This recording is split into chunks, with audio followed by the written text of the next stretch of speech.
Some 6,000 acres of residential and cultivation lands in Blackbush Polder under quarantine can now be drained speedily, minimizing flooding, with the commissioning Saturday of a new pump station at Adventure under quarantine. The new pump station was constructed at a cost of $446 million and has two 150 cubic pumps designed to drain 126,000 gallons per minute. In delivering the feature address at the commissioning exercise, Agriculture Minister Zulfikar Mustafa said the Adventure Pump Station is one of many being put into operation across the country to ensure that the business of agriculture is uninterrupted by floods.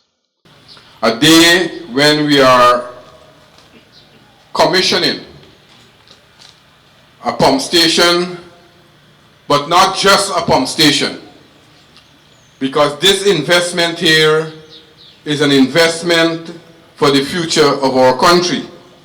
And it gives me great honor and pride to stand before you here this afternoon in making these few remarks, because we heard from a number of speakers who spoke just now the importance of projects like these.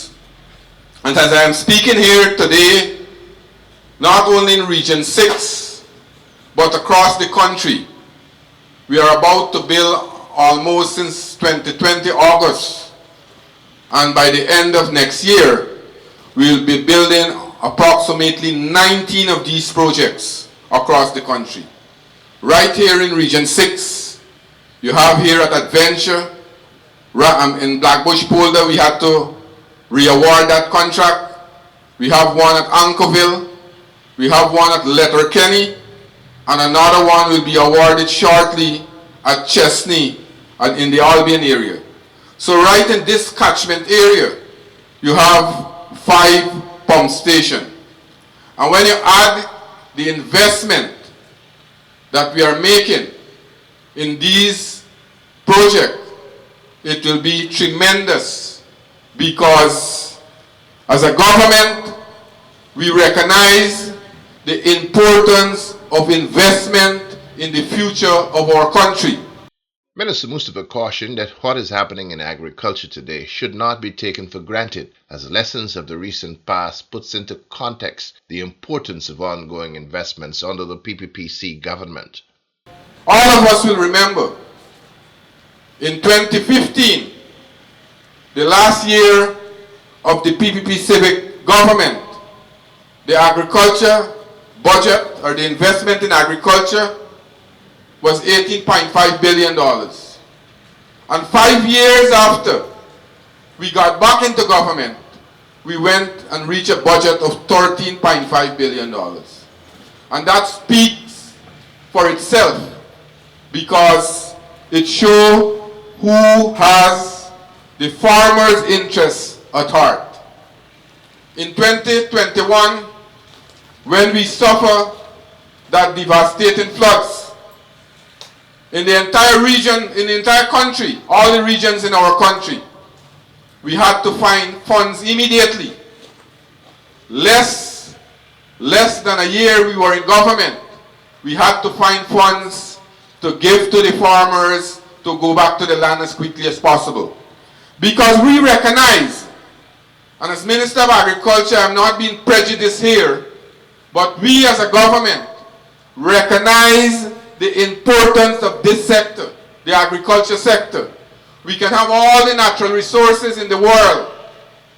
We can have all the sectors that are bringing in the revenue. But if you don't develop the agriculture sector, if you don't make it resilient, if you can't make it sustainable, then the whole future of our country will be in serious problems. So that is why we have seen over the years, over the last 4 years, we have seen the agriculture budget, or the investment in the agriculture sector alone, leaving out those mega projects like the Hope Light Canal that we heard about. The Ministry of Agriculture this year will be expending $97.6 billion to ensure that we make the investment in the farmers' interest in our country. And that tells us a story, because it tells us where our priorities lies. Where our priorities lies. And like the agriculture sector, we are seeing massive improvement and massive development taking place in all the sectors in our country, be it health, education, public works, human services, you name it. And we can see the investment that we are making. Speaking to the importance and expected impact of the new Adventure Pump Station, Minister Mustafa said not only rice will benefit, but all farming activities within the polder.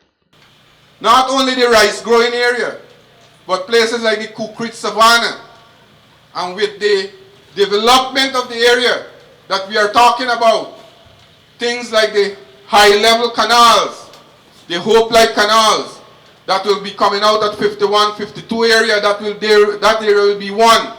And then at the Lancaster, Manchester area.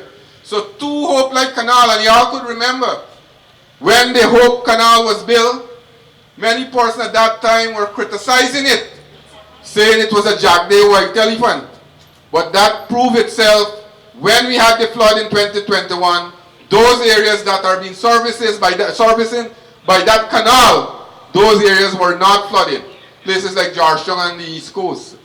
And I'm very optimistic with the construction of the embankment from number 66 to Kanji, and with the construction of the 2 high-level canal, and with those integrated systems that we are putting in place, those internal drainage systems that will lead directly to these Hope-like canal, we will have 24-hour drainage right on to the Atlantic Ocean, rather than to drain it in the cultivation area. So those are the development that we are talking about. For too long our farmers have been suffering. We are seeing today climate change is real. Before we used to have 5 inches of rainfall in 3-4 months. Today we are having that in just a few hours. So the volume of water is more, and we have the same drainage system. So that is why, as a government, we are working to develop and build an integrated drainage system so that we can build our capacity. We have flat, arable land on the coast, but the challenge that we are faced with is to drain it effectively, because we are below the level of the sea. And gravitational drainage sometimes is difficult. That is why we are putting all these pumps and all the other mechanisms in place. We are now embarking on a project where by the end of this year, early next year, we'll be procuring another 40 pumps, where we'll put to different parts of the country to complement the system that we have now. Because we recognize, for us to be more productive, for farmers to benefit more effectively, we have to make those investments. Earlier, Chairman of the Board of Directors of the National Drainage and Irrigation Authority, NDIA, Mr. Lionel Wordsworth, gave an overview of the pump station's capacity and expected impact. Before I go into the project itself, what I want to reflect on and to share with you is that there is a national program whereby there are several projects and programs we have that geared at improving drainage and irrigation system right across the country, along the coast. We're currently increasing capacity to clear outfalls. We're currently improving our conservancy systems. And here in region number 6, there is an active program being implemented that covers from the number 66 area going all the way to Vrenschkap. I heard magistrate spoke about these investment. This project is whereby we're building a flood embankment along the right bank of the Kanji. Vice Chairman spoke about the flood we had in 2021. So along with that project, we're creating a number of direct outlets to the Atlantic. So the vulnerability of Blackbush Polar 51, 52 areas, of these areas being exposed to the mercy of the high levels of floodwaters coming down the country, overtopping its banks and getting to these areas, will now be managed with a flood embankment in place. So those projects, along with this pump station, together is going to complement the drainage for the entire block number 66 going all the way to Vreed and Venchkap.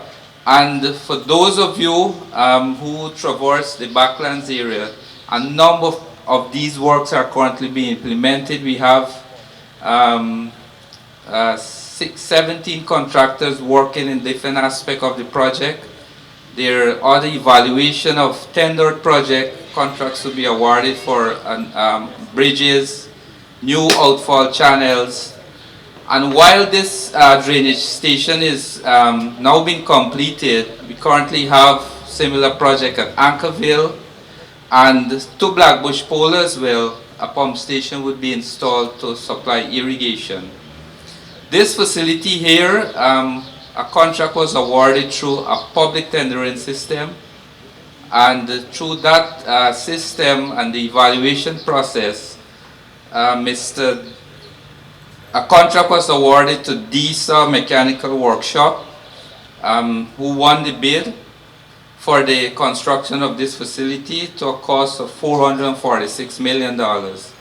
Along with that, a consultancy contract was put in place that is to supervise the construction, quality control, and ensure specifications are met, to the value of $26.4 million that went to a company called SRKN Engineering.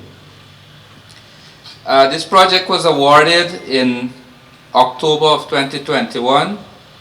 There was a period of design review for the facility to ensure that the capacity of the pump matched the flows of the channel and the kind of rainfall that pours into this catchment block. And following that, works immediately commenced, and there were some delays. Mr. Ramraj reflected on that, but there isn't, as he said, any perfect situation. We were able to overcome those delays, and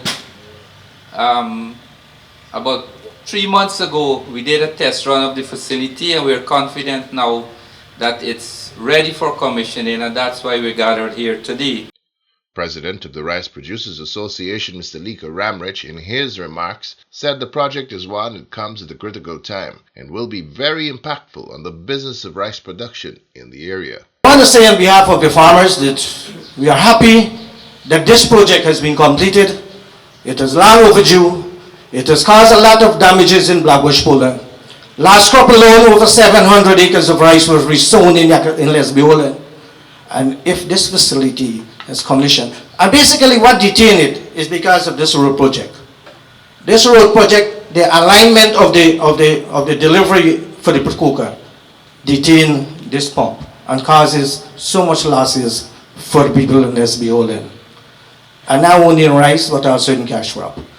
But, you know, that's the past. We are hoping that with the prediction of the La Nina coming by the late October into the December period, the other rainy season, there would not be a recurrence, and I'm hoping that this facility would do well for the farmers. Likewise in the other areas of Fortitude and Evesham, as they service the Blackbush Polar and the aligning areas in the front line. Farmers would be very happy to know that a facility like this is here, and they would have the confidence to go ahead and do what they are doing with confidence, and on top of their head that there would not be any flooding anymore. I want to compliment Minister for the initiative of seeing the importance of this facility. He has been the driving force in the industry, and he has led by example for all of us to follow. And like Magistrate said, we hard to catch up with the pace. But sometimes you just got to be running to get behind the minister to get things done. Minister has been, I don't know if he just sleep well in the night, but it's a difficult task for him. And I really want to compliment him for his job. Following the formal session, Minister Mustafa cut the ceremonial ribbon and unveiled a plaque to mark the commissioning of the new facility. A tour of the pump station and a demonstration of its operations brought the curtains down on the afternoon's proceedings.